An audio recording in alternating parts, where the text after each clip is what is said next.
Milestone কলেজের পক্ষ হতে অনলাইন পদার্থবিজ্ঞান ক্লাসে তোমাদেরকে স্বাগতম।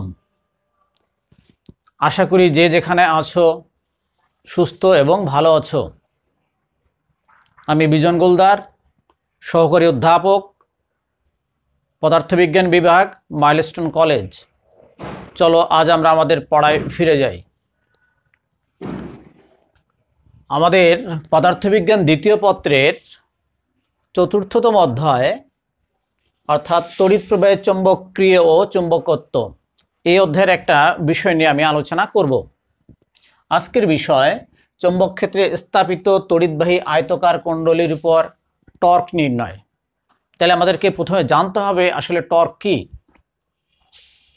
কোনো নির্দিষ্ট অক্ষের চারদিকে ঘূর্ণনরত কোনো বস্তুর উপর ত্বরণ সৃষ্টির জন্য যে দ্বন্দ্বের ভ্রামক বা বলের ভ্রামক প্রয়োগ করা হয় তাকে বলা হয় টর্ক। তাহলে আমাদের এখানে হচ্ছে একটা আয়তকার কুণ্ডলীর উপর টর্ক নির্ণয় করতে হবে। কুণ্ডলীটি অবশ্যই চৌম্বক ক্ষেত্রের ভিতরে অবস্থান করছে, কিন্তু চৌম্বক ক্ষেত্র দেখো কুণ্ডলীর সাথে সমান্তরালে প্রয়োগ করা হয়েছে, অর্থাৎ এটা বোর্ডের বাম দিক থেকে ডান দিকে প্রয়োগ করা হয়েছে সমান্তরালভাবে। এবং আমরা জানি যে বলরেখা বা চৌম্বক বলরেখা সবসময় উত্তর মেরু থেকে তৈরি হয় এবং দক্ষিণ মেরুতে শেষ হয়। তাহলে এই পাশে বুঝতে হবে উত্তর মেরু এবং এ পাশে বুঝতে হবে দক্ষিণ মেরু। আচ্ছা, এখন কুণ্ডলী দেখো WXYZ, এই কুণ্ডলীর প্রস্থ বলছি WX এবং YZ কে, এবং এটা সমান এবং সমান্তরাল। WZXY এই দুটি বাহু হচ্ছিল আমি দৈর্ঘ্য নির্দেশ করছি, যার পরিমাণ হচ্ছে L। প্রবাহিত তড়িতের পরিমাণ আমি বলছি এখানে I।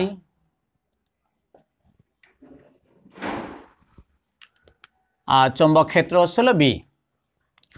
আমরা যে কাজটি আগে করব সেটা হচ্ছে কোনো চৌম্বক ক্ষেত্রে লম্বা সোজা পরিবাহক তার মানে তড়িৎবাহী তার যদি রাখা হয় তাহলে এই তারের উপর একটা বল কাজ করে।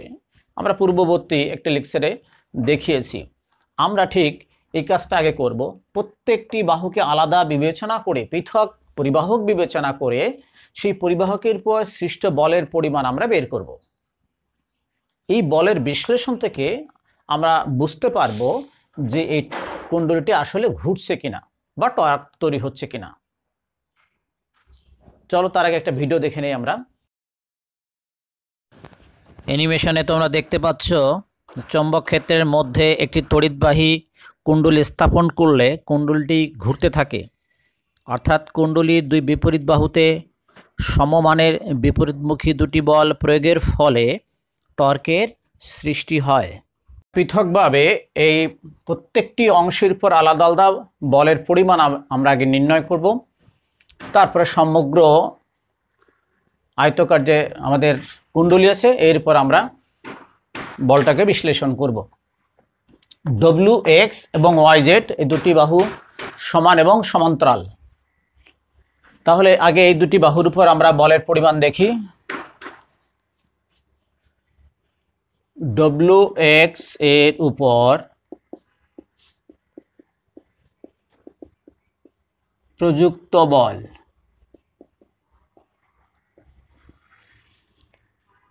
F সমান সমান I/L/B sin θ। এখানে L হচ্ছে দৈর্ঘ্য, যদিও আমরা WX আমরা প্রস্থ বিবেচনা করছি, প্রস্থ হচ্ছে এক প্রকারের দৈর্ঘ্য। তাহলে I/L/B, L মানে হচ্ছে এখানে B হচ্ছে চৌম্বক ক্ষেত্র sin θ। তার মানে I হচ্ছে তড়িৎ প্রবাহের পরিমাণ, B হচ্ছে এখানে আমাদের WX অংশের প্রস্থ, আর B হচ্ছে আমাদের প্রযুক্ত চৌম্বক ক্ষেত্র, θ হচ্ছে এই WX এর উপর চৌম্বক ক্ষেত্র কিভাবে সৃষ্টি করছে সেটা। দেখো আমরা যদি একটু খেয়াল করি তাহলে WXটা হচ্ছে আমাদের এখানে B ভেক্টর বাম থেকে ডান দিকে কাজ করছে, অর্থাৎ আমি যেটা দেখিয়েছি। আবার চৌম্বক ক্ষেত্র একই দিকে, তাহলে এক্ষেত্রে θ কত? 0 ডিগ্রি। তার মানে হচ্ছে কি তাহলে আমাদের এখানে IBB sin 0 ডিগ্রি, sin 0 ডিগ্রির মান তোমরা জানো 0। জিরো দিয়ে গুণ করলে পুরো রাশিটি জিরো হয়ে হচ্ছে, অর্থাৎ ডব্লিউ এক্স এর উপর কোনো বল কাজ করছে না। এবার আমরা আসি ওয়াই জেড এর উপর। প্রযুক্ত বল এফ সমান সমান আই বি বি সাইন, দেখি আমরা একবারে করতে চাই। এই ক্ষেত্রে দেখো বি ভেক্টরটা এদিকে আর চৌম্বক ক্ষেত্র ভেক্টরটা উল্টা দিকে, তাহলে মাঝের কোণ হচ্ছে 180 ডিগ্রি। তাহলে আমরা লিখতে পারি এখানে 180 degree, 180 degree value sine 180 degree value 0, তো 0 দিয়ে এটাকে গুণ করলে হয়ে যাচ্ছে কত 0। এর থেকে বোঝা যাচ্ছে যে ডব্লিউ এক্স এবং ওয়াই জেড এই দুটি বাহুর উপর কোনো বল কাজ করছে না। তার মানে হচ্ছে যে চৌম্বক ক্ষেত্রের সাথে সমান্তরালে স্থাপিত কোনো তড়িৎবাহী তার যদি তুমি রেখে দাও তার উপর কোনো বল কাজ করে না। এবার আমরা দেখি ডব্লিউ জেড এবং এক্স ওয়াই এই দুটি বাহুর উপর কি পরিমাণ বল কাজ করছে। তাহলে ডব্লিউ জেড ও এক্স ওয়াই বাহুর উপর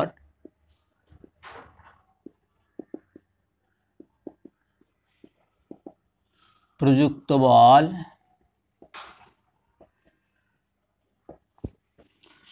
এফ সমান সমান I L B sine theta, তাই তো। তো আই এল বি, এখানে আই হচ্ছে, হ্যাঁ ঠিক আছে, তড়িৎ প্রবাহ এল হচ্ছে আমাদের দৈর্ঘ্য, চৌম্বক ক্ষেত্র হচ্ছিল বি, থিটা কত। এখানে দেখো এদিকে হলো আমার দৈর্ঘ্য ভেক্টর আর এদিকে আমার চৌম্বক ক্ষেত্র ভেক্টর, তার মানে থিটা কত 90 ডিগ্রি, ঠিক আছে। তার মানে এখানে থিটা হচ্ছে 90 ডিগ্রি। একইভাবে তুমি যদি এখানে চিন্তা করো এই বাহুতে দেখো, আমি একটু নিচে দেখাচ্ছি, এটা আমার হচ্ছিল দৈর্ঘ্য ভেক্টর আর এদিকে আমার হলো চৌম্বক ক্ষেত্র ভেক্টর, মানে থিটা কত 90 ডিগ্রি। তাহলে দেখা যাচ্ছে ডব্লিউ জেড এবং এক্স ওয়াই উভয় বাহুর ক্ষেত্রেই থিটা 90 ডিগ্রি। তাহলে I L B sine 90, I L B, অর্থাৎ প্রত্যেকটি বাহুর উপর ডব্লিউ জেড এবং এক্স ওয়াই দুটি বাহুর উপরই সমান পরিমাণ বল কাজ করছে, যার পরিমাণ হচ্ছে আই এল বি এবং এটির মান হচ্ছে সর্বোচ্চ মান। এখন দেখি এই বলের দিকটি কোন দিকে হবে সেটা আমাদেরকে বোঝা জরুরি।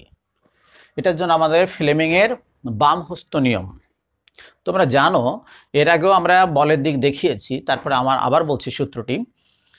এই আঙুলটি যে আমাদের যে মধ্যমা বলা হয়, মাঝের আঙুলটি তড়িৎ প্রবাহ নির্দেশ করে আই।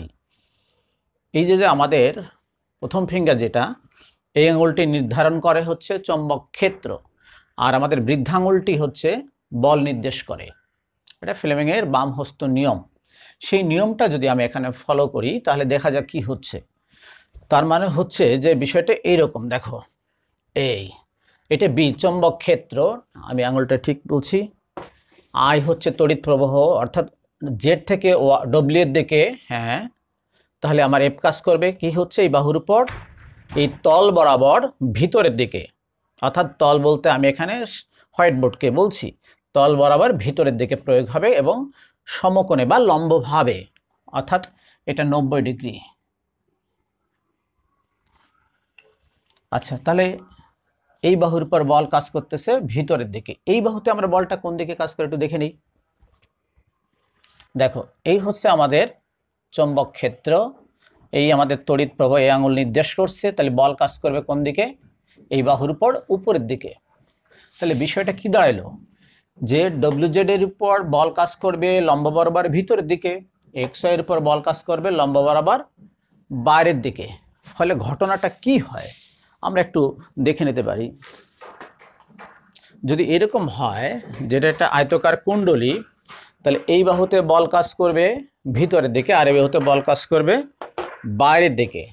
আমরা যদি এই বইটিকে আমাদের এই পদার্থবিজ্ঞান প্রথম পত্র বইটিকে এভাবে রাখি, তাহলে এখানে কেউ যদি বল এভাবে প্রয়োগ করে, কেউ যদি এদিকে বল প্রয়োগ করে, তাহলে দেখো বইটি ঘুরবে, অর্থাৎ ঘূর্ণনের প্রবণতা তৈরি হচ্ছে।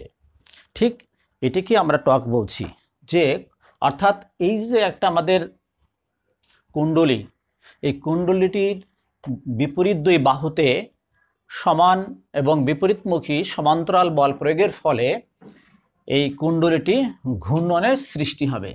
যেটা যদি আমি বলি পি কিউ অক্ষের সাপেক্ষে, আমি যদি এটাকে অক্ষ নির্দেশ করি, তার মানে পি কিউ অক্ষের সাপেক্ষে কুণ্ডলীটি ঘুরবে বা ঘূর্ণনের প্রবণতা তৈরি হবে, অর্থাৎ টর্ক তৈরি হবে। এখন যদি তাহলে টর্কের পরিমাণটা কি, এটার কিভাবে এটার গাণিতিক অংশ আমরা বের করব। যদি কোনো দৃঢ় বস্তুর উপর মানের সমান এবং সমান্তরাল বল প্রয়োগ করা হয় তাহলে একে বলে যুগল বল বা জোড় বল। এই যুগল বলের ক্ষেত্রে টর্কের পরিমাণ হবে যে কোনো একটি বলের মান এবং দুই বলের মধ্যবর্তী দূরত্বের গুণফল। তাহলে যে কোনো একটা বল, তাহলে কি হচ্ছে বিষয়টা, টর্ক প্রযুক্ত টর্ক টাউ সমান সমান হবে, আমি কি বলছি, যে কোনো একটি বল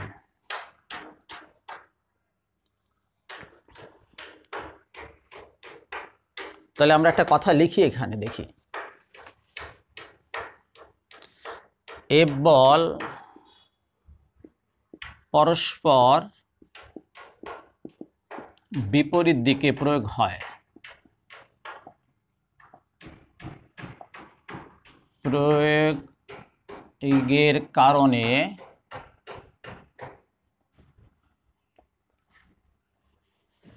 কুণ্ডলীটিতে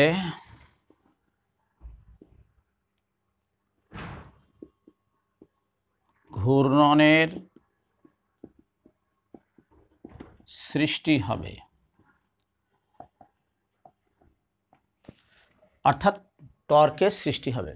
তাহলে এই টর্কের পরিমাণ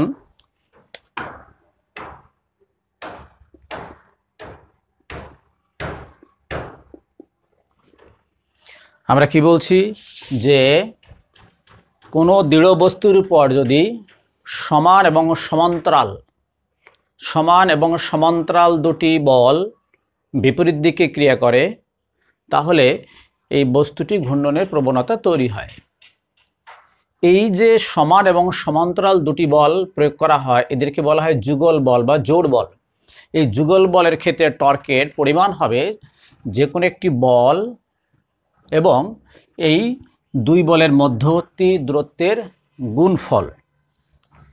তাহলে কি দাঁড়ালো, যে কোনো একটি বল এফ ইন্টু এই দুই বাহুর মধ্যবর্তী দূরত্ব হচ্ছে আমাদের বি। এখন বলের পরিমাণটা আমরা অলরেডি নির্ধারণ করেছি, এফ সমান সমান ছিল আই এল বি। তাহলে আমরা মানটি বসিয়ে দেই।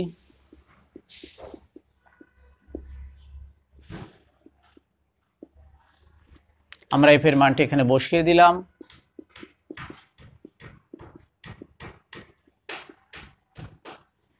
এল ইন্টু বি, দৈর্ঘ্য ইন্টু প্রস্থ অর্থাৎ ক্ষেত্রফল।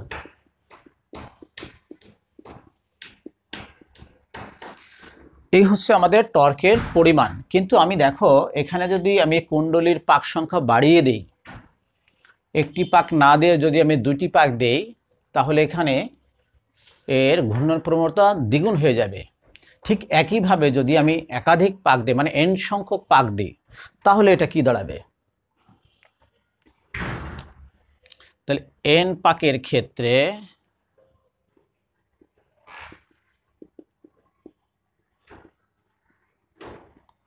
টর্ক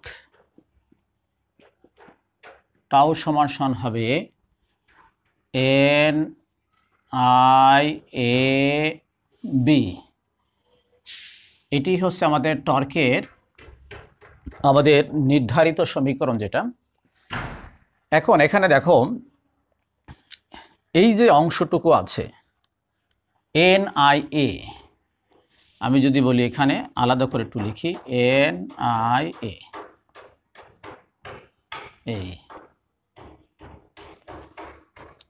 এটাকে বলে চৌম্বক ভ্রামক, যেটাকে আমরা এম দ্বারা প্রকাশ করি।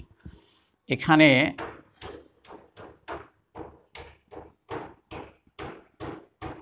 চৌম্বক ভ্রামক এম সমান সমান কি হচ্ছে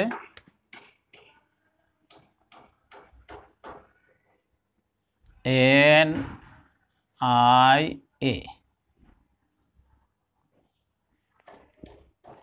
এটা হচ্ছে আমাদের চৌম্বক ভ্রামক। আচ্ছা, এবার যদি তোমাদের কথা থাকতে পারে যে চৌম্বক ক্ষেত্র যদি আপনি কুণ্ডলীর সমান্তরালে প্রয়োগ না করে একটা নির্দিষ্ট কোণে প্রয়োগ করা হয়, তাহলে সেক্ষেত্রে এই টর্কের পরিমাণ কেমন হবে, বাড়বে না কমবে? চলো আমরা দেখে নেই যে চৌম্বক ক্ষেত্র যদি কুণ্ডলীর তলের সমান্তরালে প্রয়োগ না হয়ে যদি কোনো একটা নির্দিষ্ট কোণে চৌম্বক ক্ষেত্রটি প্রয়োগ করা হয়, তাহলে কি হবে? যেমন আমি যদি বলি এটা আমাদের কুণ্ডলী তল, এটা কুণ্ডলী তল, চৌম্বক ক্ষেত্রটা আমি এই তলের সাথে পূর্বে আমি সমান্তরালে প্রয়োগ করছিলাম। এখন যদি এটা সমান্তরালে প্রয়োগ না করে চৌম্বক ক্ষেত্রটি আমি এই তলের সাথে একটা নির্দিষ্ট কোণে, অর্থাৎ এদিক থেকে প্রয়োগ করে নির্দিষ্ট কোণে আমি এখানে প্রয়োগ করি, তাহলে কি হবে বিষয়টা? তোমরা দেখতে পাচ্ছ এরকম, এটা হলো বি, ধরো এটা হচ্ছে বি চৌম্বক ক্ষেত্র, এটা আমাদের তল, আমরা এইভাবে প্রয়োগ করছিলাম, আমরা এখন এইভাবে প্রয়োগ করতে চাই, এটা বি। তাহলে এই কোণটাকে আমি এখন বলছি আলফা, এই কোণটা তোমরা দেখতে পাচ্ছ এটা আলফা। তাহলে এই বিকে বিভাজন করলে, ভেক্টর বিভাজন নীতি অনুযায়ী বিকে বিভাজন করলে একটি অংশ যাবে এই তলের সমান্তরালে, আর একটা অংশ যাবে লম্ব, তলের উপর লম্ব বরাবর। কিন্তু এই কুণ্ডলীকে ঘোরানোর জন্য বা যে অংশটি আমাদের কার্যকর সেটা হবে এই বি এর, এটা বি, এই তলের সমান্তরালে যে অংশটি সেটি আমাদের কার্যকর। তো এটা যদি আলফা বা কোণ হয়, তাহলে তোমরা জানো যে এদিকে কোণ হয় সেটা হচ্ছে আনুভূমিক উপাংশ, অর্থাৎ বিকে বিভাজন করলে এই বরাবর যাবে বি কস থিটা, এই বরাবর যাবে বি সাইন থিটা। তাহলে আমাদের এখানে কার্যকর হবে বি কস থিটা। তাহলে সমীকরণটি কি দাঁড়ায় দেখি।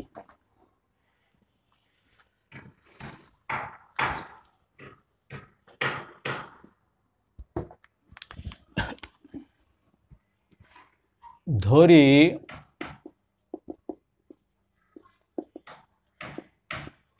কুণ্ডলীটি এর সাথে চৌম্বক ক্ষেত্র বি আলফা কোণে প্রয়োগ হচ্ছে।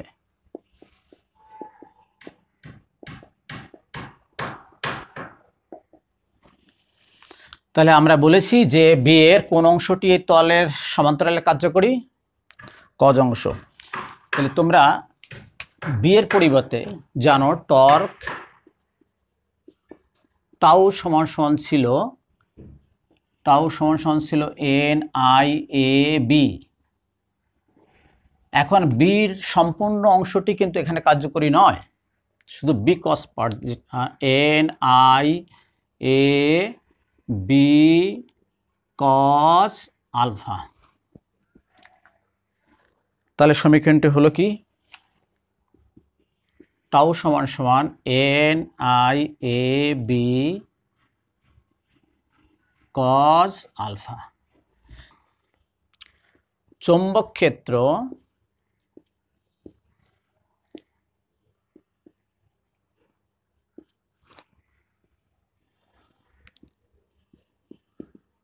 কুণ্ডলী তলের উপর লম্বের সাথে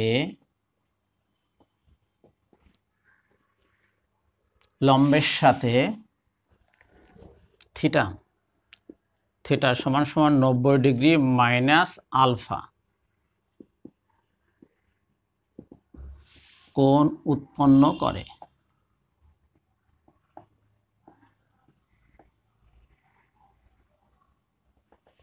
তাহলে আমরা দেখি এখান থেকে আলফা সমান সমান দাঁড়ায় কি 90 ডিগ্রি মাইনাস থিটা। আমরা যদি এই 1 নং সমীকরণে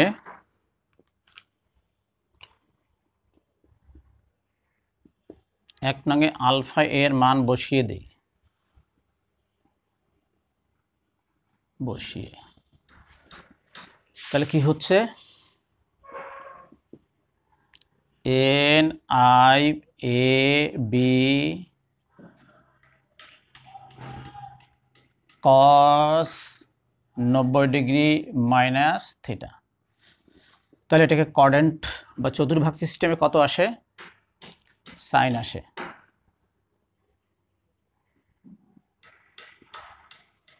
N I A B sine theta.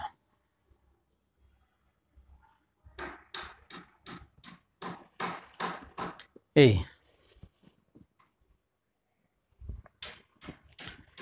Vector যদি আমরা এটাকে ভেক্টর ফর্মে দেখাতে চাই তাহলে কি হবে, আমরা ছোট্ট করে একটু দেখাতে পারি।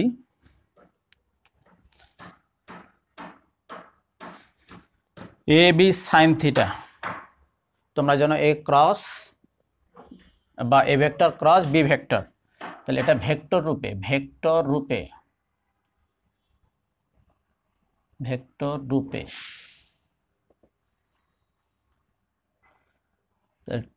টাউ ইকুয়ালস টু, প্রত্যেকটার নাম টাউ, এটা টর্ক কিন্তু এখানে ভেক্টর রাশি, N I A cross B. এখন তুমি জানো যে আমরা আগেই বলেছি এটা হচ্ছে চৌম্বক ভ্রামক, তাহলে টাউ ইকুয়ালস টু হচ্ছে M vector cross B vector.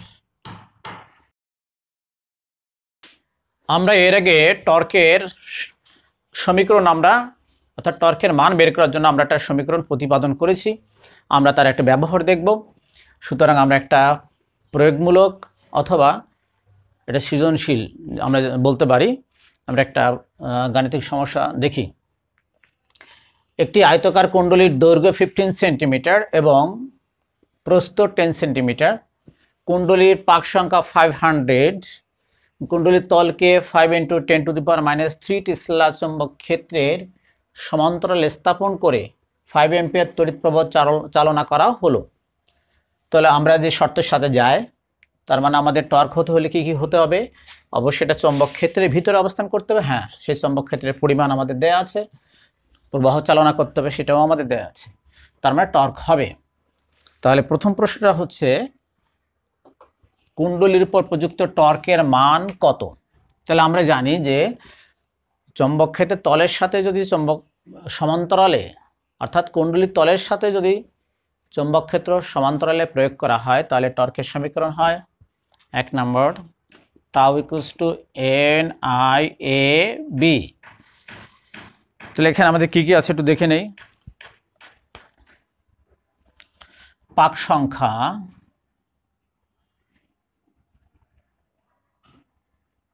n হচ্ছে 500, দৈর্ঘ্য দেয়া আছে কুণ্ডলীর দৈর্ঘ্য L = 15 সেন্টিমিটার, আমরা এটাকে মিটার করে নিচ্ছি, 100 দিয়ে ভাগ, প্রস্থ 10 সেন্টিমিটার, 100 দিয়ে ডিভাইড করলে 0.1 মিটার, রাইট। চৌম্বক ক্ষেত্র B = 5 × 10⁻³ টেসলা। তাহলে দেখি আমরা এন আই ক্ষেত্রফলকে আমি দৈর্ঘ্য ইন্টু প্রস্থ লিখতেই পারি, L × B। তাহলে আমাদের সব মানগুলো আছে, আমরা বসিয়ে দিই। n হচ্ছে 500 ইন্টু I 5 অ্যাম্পিয়ার ইন্টু দৈর্ঘ্য দেওয়া আছে আমাদের 0.15 ইন্টু প্রস্থ 0.1 ইন্টু চৌম্বক ক্ষেত্রের মান হচ্ছে 5 × 10⁻³ এটাকে ক্যালকুলেশন করলে যে রেজাল্টটা আসবে 0.1875। আমরা আগেই বলছি এর একক হচ্ছে নিউটন মিটার। প্রথম অঙ্কের আমরা সমাধান দেখলাম। এর পরবর্তী দুটি আমরা অর্থাৎ উচ্চতর চিন্তন দক্ষতা আমরা দেখতে চাই। আমাদের দ্বিতীয় প্রশ্ন হচ্ছে কুণ্ডলী তলের সাথে চৌম্বক ক্ষেত্র 30 ডিগ্রি কোণে প্রয়োগ করলে টর্কের পরিবর্তন গাণিতিকভাবে দেখাও বা বিশ্লেষণ করো। এখানে একটা বিষয় আছে যে কি হচ্ছে, প্রশ্নতে বলা হয়েছে তলের সাথে চৌম্বক ক্ষেত্র প্রয়োগ করা হয়েছে কিভাবে। এটা হলো চৌম্বক তল, কুণ্ডলী তল, চৌম্বক ক্ষেত্র আগে এইভাবে প্রয়োগ ছিল, এখন চৌম্বক ক্ষেত্র তলের সাথে 30 ডিগ্রি কোণে প্রয়োগ করা হয়েছে। আমরা আগে দেখিয়েছি যে যদি কুণ্ডলী তলের সাথে চৌম্বক ক্ষেত্র যে কোণে থাকে সেটা আমরা নেই না, আমরা নেই তলের উপর যে লম্ব আছে লম্বের সাথে এই কোণটি, তাহলে এই কোণ টোটাল কোণটি যে হচ্ছে 90 ডিগ্রি, যেহেতু কুণ্ডলীর উপর এটি হচ্ছে আমাদের লম্ব, তাহলে 90 ডিগ্রি থেকে আমরা এই কোণটি বাদ দিব, বাদ দিয়ে আমরা যে কোণটি পাবো এখানে সেটি হচ্ছে আমাদের কার্যকর কোণ। তাহলে কত আসবে, এটা যদি 30 হয় তাহলে এটা হবে 60 ডিগ্রি। এখানে থিটা সমান সমান 90 ডিগ্রি মাইনাস 30 ডিগ্রি সমান সমান 60 ডিগ্রি বা 60 ডিগ্রি। টর্ক টাউ সমান সমান হবে এন আই, এ মানে দৈর্ঘ্য ইন্টু প্রস্থ, L B B sine theta. আমরা যদি মানটি বসিয়ে দেই তাহলে এন হচ্ছে আমাদের 500 into I 5, L 0.15 into 0.1 into B হচ্ছে 5 ইন্টু 10⁻³ সাইন 60 ডিগ্রি। তাহলে আমাদের মান হয় 0.1624 নিউটন মিটার। তাহলে পূর্বের যে মান ছিল তার থেকে দেখা যাচ্ছে মান কমে যায়, তাহলে কতটুকু পরিবর্তন হয় সেটা আমরা দেখব। অতএব টর্ক হ্রাস পায়, পরিবর্তন হ্রাস পায় সমান সমান 0.1875 মাইনাস 0.1624 সমান সমান 0.0251। আমাদের শেষ 3 নম্বর যে গাণিতিক সমস্যাটি আমরা দেখছি, কুণ্ডলীটি দিয়ে 400 পাকের বা 400 পাকের বৃত্তাকার কুণ্ডলী তৈরি করলে ঘূর্ণন প্রবণতা বাড়বে না কমবে। এক্ষেত্রে দেখো আমি চৌম্বক ক্ষেত্রে কোনো পরিবর্তন আমি বলি নাই, চৌম্বক ক্ষেত্রে কীভাবে প্রয়োগ করতে হবে সেটাও আমি বলি নাই, মানে বা পরিবর্তন করি নাই, এবং তড়িৎ প্রবাহেরও আমি পরিবর্তন করি নাই, শুধুমাত্র কুণ্ডলীর শেপ চেঞ্জ বা আকার চেঞ্জ করছি। তো বিষয়টা এরকম যে তুমি হয়তো এরকম একটা আয়তাকার কুণ্ডলী ছিল, সেটাকে তুমি দিয়ে একটা বৃত্তাকার কুণ্ডলী বানাচ্ছ, জাস্ট এটা থেকে এখানে। তো এক্ষেত্রে কি হয় বিষয়টা, এখানে যে সম্পূর্ণ আয়তাকার কুণ্ডলী তৈরি করতে যে পরিমাণ তারের প্রয়োজন, মানে যতটুকু তারের দৈর্ঘ্য দরকার ঠিক সেই পরিমাণ তার কিন্তু এই বৃত্তাকার কুণ্ডলীতে আছে। কিন্তু আমি একটা জিনিস জানি না কিন্তু, কারণ এটার ব্যাসার্ধ কত সেটা কিন্তু আমি জানি না, তবে একটা জিনিস জানি যে এটা হলো 500 পাকের আর এটা হলো 400 পাকের। তাহলে এটা একটা জ্যামিতিক পদ্ধতি, অর্থাৎ আয়তাকার কুণ্ডলী আমি যদি বৃত্তাকার কুণ্ডলীতে রূপান্তর করতে চাই সেক্ষেত্রে আমার কি জানতে হবে, এটা পরিসীমা আমাকে জানতে হবে। তাহলে এটার পরিসীমা, এটা দৈর্ঘ্য ছিল এল, প্রস্থ হলো বি, তার মানে আমাকে যেটা জানতে হবে পরিসীমা হচ্ছে আয়তাকার কোনো ক্ষেত্রে পরিসীমা হচ্ছে 2 ইন্টু দৈর্ঘ্য প্লাস প্রস্থ। এখন এখানে এই একটা পাকের জন্য আমার এই পরিসীমাটা কিন্তু একটা পাকের জন্য, কিন্তু আমার তো n সংখ্যক পাক আছে, একাধিক পাক আছে, তাহলে আমি এটা গুণ করে দিলাম, তাহলে মোট দৈর্ঘ্য আমি পেয়ে গেলাম সমান সমান টোটাল পরিধি। টোটাল পরিধি সূত্র তোমরা জানো 2πr ইন্টু এর পাক সংখ্যা। তার মানে কি হচ্ছে বিষয়টা, এই তারটির মধ্যে যতটুকু তার ছিল ঠিক সম্পূর্ণ তারটি এই তারের মধ্যে আছে। এখান থেকে আমার প্রয়োজন অনুযায়ী আমি পাক সংখ্যা বের করতে পারি, আবার ব্যাসার্ধ বের করতে, এখানে যেহেতু পাক সংখ্যা দেয়া আছে আমি ব্যাসার্ধ বের করে নিব। এই হলো মূল বিষয়টি। তাহলে আমরা দেখি প্রথমে কাজ হচ্ছে আমাদের এই বৃত্তাকার কুণ্ডলীর ব্যাসার্ধ বের করা। স্যার কেন এটা, কারণ আমার বৃত্তাকার কুণ্ডলীর ক্ষেত্রফল লাগবে। তো ক্ষেত্রফলের সূত্র হলো পাই আর স্কোয়ার, তার মানে আর আমার লাগবে, রাইট। তো এখানে আছে আয়তকার কুণ্ডলী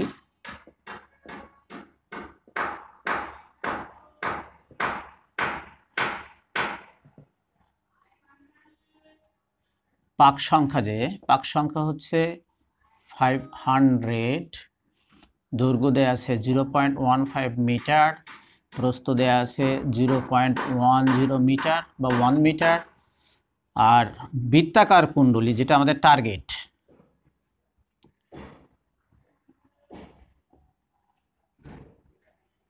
পাক সংখ্যা n2 সমান আমাদের কত 400।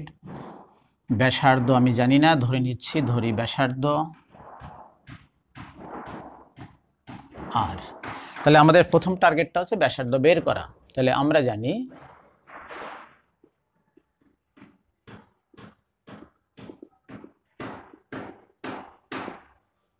তাহলে n on 2 l plus b সমান n2 into 2 pi r। তাহলে সেখান থেকে আমরা আর বের করে নিব, আর সমান হবে n on 2 l plus b divided by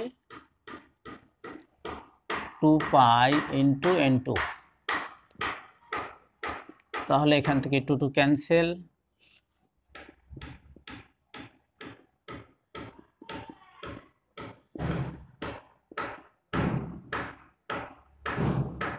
আমরা মানটি বসিয়ে দেই। n1 এর মান কত 500,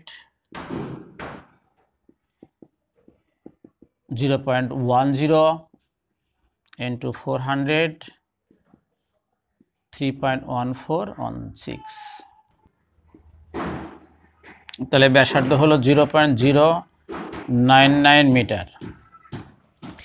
এবার আমরা টর্ক বের করব।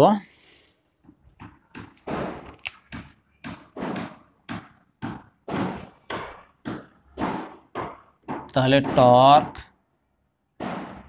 টাউ সমান n2 i a, আমরা অন্য একটা ক্ষেত্রফল বলতেই পারি b। n2 বলছি কেন, কারণ আমাদের বৃত্তাকার কুণ্ডলী। n2 i a মানে হলো পাই আর স্কোয়ার ইন্টু b। আমরা যদি মানটি বসিয়ে দেই তাহলে এটা 400 into 5 3.1416 into 0.099 whole square into 5 into 10 to the power minus 3। তাহলে একক হবে, এর মান হবে 0.308 নিউটন মিটার। তাহলে দেখো আগের থেকে কিন্তু টর্কের মানটা বেড়ে গেছে।